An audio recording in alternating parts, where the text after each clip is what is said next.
देवादिदेव महादेव के हैं कंठाभूषण।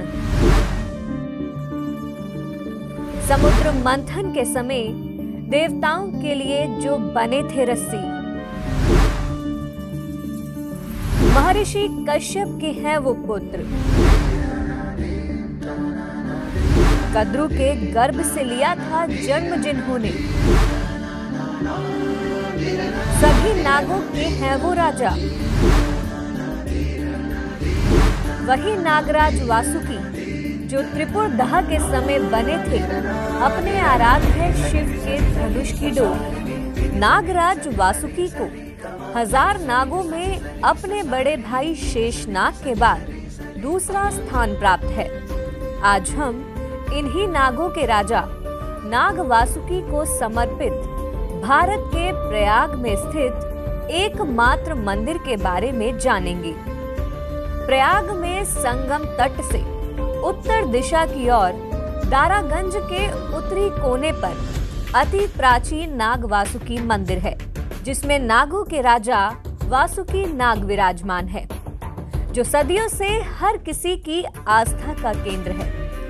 इस मंदिर की महिमा का बखान सिर्फ इस बात से लगाया जा सकता है कि प्रयागराज आने वाले हर श्रद्धालु और तीर्थ यात्री की यात्रा तब तक पूरी नहीं होती जब तक कि वह नाग वासुकी का दर्शन न कर ले। लोगों का मानना है कि यहाँ नाग वासुकी का वास है। श्रावण मास में शिवालयों की तरह नाग वासुकी मंदिर में भी रुद्राभिषेक, महाभिषेक व काल सर्प दोष की शांति का अनुष्ठान चलता है। देश विदेश के धर्मावलंबी वर्ष पर्यंत यहाँ दर्शन पूजन को आते हैं। लेकिन अब सवाल ये उठता है कि आखिर नागराज वासुकी प्रयाग कैसे आए। पद्म पुराण के पाताल खंड व श्रीमद् भागवत में नाग वासुकी व इस मंदिर का विस्तृत उल्लेख मिलता है। कथा के अनुसार समुद्र मंथन में देवताओं व असुरों ने नाग वासुकी को सुमेरु पर्वत में लपेटकर उनका प्रयोग रस्सी के तौर पर किया था। मंथन के चलते नाग वासुकी के शरीर में काफी रगड़ हुई थी और जब मंथन समाप्त हुआ तो उनके शरीर में जलन होने लगी।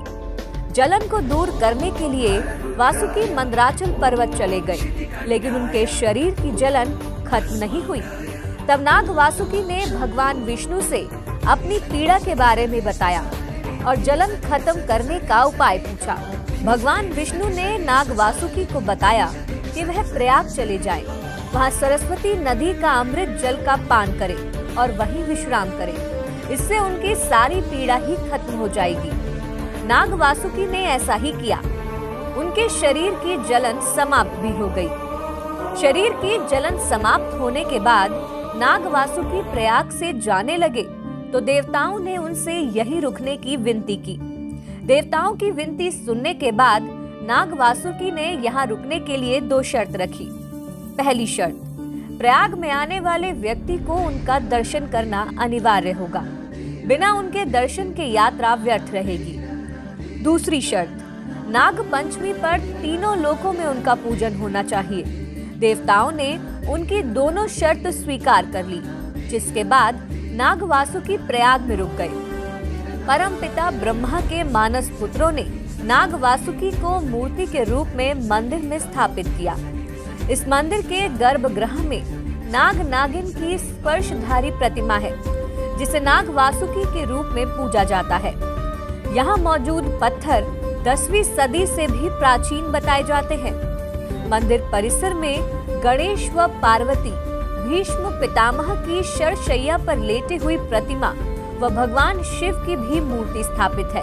इस मंदिर का सैकड़ों वर्ष पहले नागपुर के राजा श्रीधर भोसले ने जीर्णोद्धार कराया था, जबकि 2001 में पूर्व केंद्रीय मंत्री डॉक्टर मुरली मनोहर जोशी ने मंदिर की फर्श व दीवारों को ठीक कराया था।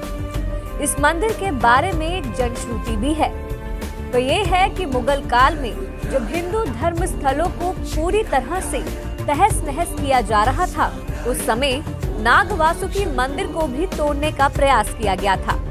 लेकिन जब इसमें मुगल सैनिक सफल नहीं हुए और इसकी ख्याति मुगल शासक औरंगजेब तक पहुंची तो वह खुद प्रयाग आया और उसने नाग वासुकी मंदिर तोड़ने के लिए चढ़ाई कर दी। मंदिर के पुजारी बताते हैं कि औरंगजेब गंगा तट की ओर से मंदिर में पहुंचा और अपनी तलवार निकालकर जैसे ही नाग वासुकी की मूर्ति पर वार किया, अचानक नाग वासुकी का दिव्य स्वरूप प्रकट हो गया। उनके विकराल और भयंकर स्वरूप को देखकर औरंगजेब कांपने लगा और डर कर बेहोश हो गया। आप हमारे संतवाणी चैनल को सब्सक्राइब करें, वीडियो को लाइक करें, शेयर करें और हाँ, बेल आइकन पर क्लिक करना बिल्कुल ना भूलें ताकि हमारी किसी भी वीडियो की सूचना सबसे पहले आपको मिले।